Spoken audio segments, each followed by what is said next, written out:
You are watching BitBNS News. Hello and नमस्कार। अभी market पूरी तरह से वॉलेटाइल है, इसलिए यूजर्स के लिए जानना महत्वपूर्ण है कि क्रिप्टो की दुनिया में क्या चल रहा है, क्रिप्टो से जुड़ी क्या खबर है।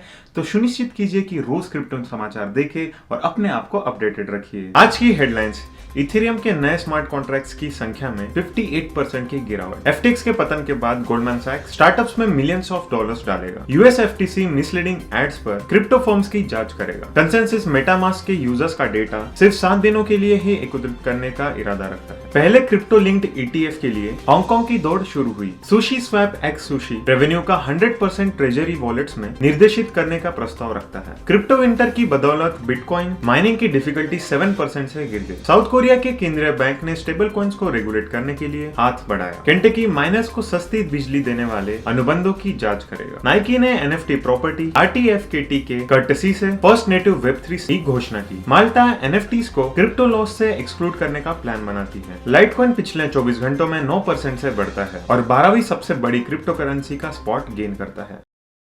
नवंबर में औसत इथेरियम गैस की कीमतों में 1.8% की वृद्धि हुई। वहीं इथेरियम नेटवर्क पर बनाए गए ERC20 टोकन की संख्या में 58% की कमी देखी गई। प्रतिदिन इथेरियम के लेनदेन की औसत संख्या 6 महीने से अधिक समय तक घट रही है। ETF FTX एक्सचेंज के बंद होने के बाद से वैल्यूएशन कम हो गया है और इन्वेस्टर्स की रुचि भी कम हो गई है। गोल्डमैन सैक्स ने मंगलवार को क्रिप्टो करेंसी स्टार्टअप्स को इन्वेस्टमेंट देने के लिए करोड़ों डॉलर इन्वेस्ट करने की घोषणा की है। यूएस फेडरल ट्रेड कमीशन कई क्रिप्टो फर्म की जांच कर रहा है, जिसने आरोप लगाया है कि उनके एड्स मिसलीडिंग या भ्रामक। सोमवार को एजेंसी के सार्वजनिक बयान के मुताबिक इसकी टीम क्रिप्टो एक्सचेंजेस द्वारा संभावित मिसकंडक्ट की जांच करेगी। ब्लॉकचेन सॉफ्टवेयर कंपनी कॉन्सेंसस ने स्पष्ट किया कि वह केवल यूजर्स के आईपी एड्रेस और वॉलेट डेटा को 7 दिनों तक स्टोर करने और बनाए रखने की योजना बना रही है। यह यूजर्स को आश्वस्त करने के लिए प्रयास है कि उनका प्राइवेट जानकारी सुरक्षित रूप से संभाली जा रही है। जब इसने पहले बार कहा था कि वह इस प्रकार का डेटा एकत्रित करेगा, यूजर्स चिंतित हो गए थे। 3 हांगकांग स्थित एसेट मैनेजमेंट फर्म ने इन्वेस्टर्स के लिए शिकागो मार्केटाइल एक्सचेंज पर कारोबार करने वाले बिटकॉइन और इथेरियम फ्यूचर्स पर नजर रखने वाले एक्सचेंज ट्रेडेड फंड ETF के लिए फाइल किया है। FTX फियास्को के बावजूद हांगकांग फाइनेंशियल क्षेत्र में डिजिटल संपत्ति पर स्थिर है, जबकि उस घटना ने पूरे फाइनेंशियल सिस्टम को हिला दिया था। डिसेंट्रलाइज्ड एक्सचेंज सुशी स्वैप अपने संचालन के लिए फाइनेंसिंग प्रदान करने के लिए 1 वर्ष के लिए एक्स सूची धारकों के भुगतान की गई सभी फीस को अपने ट्रेजरी वॉलेट में निर्देशित करने के लिए एक नया प्रस्ताव पर चर्चा कर रहा है। सुशी स्वैप के शेफ जेरिड ने कहा कि प्रोजेक्ट आउट ऑफ फंड्स हो रहा है। 6 दिसंबर को बिटकॉइन माइनिंग की कठिनाई काफी कम हो गई है। यह दुर्लभ उदाहरण था जो जुलाई 2021 के बाद हुआ। BTC.com माइनिंग पूल के आंकड़ों के अनुसार ब्लॉक हाइट 766,080 पर थी, जो कि डिफिकल्टी में 7.32% की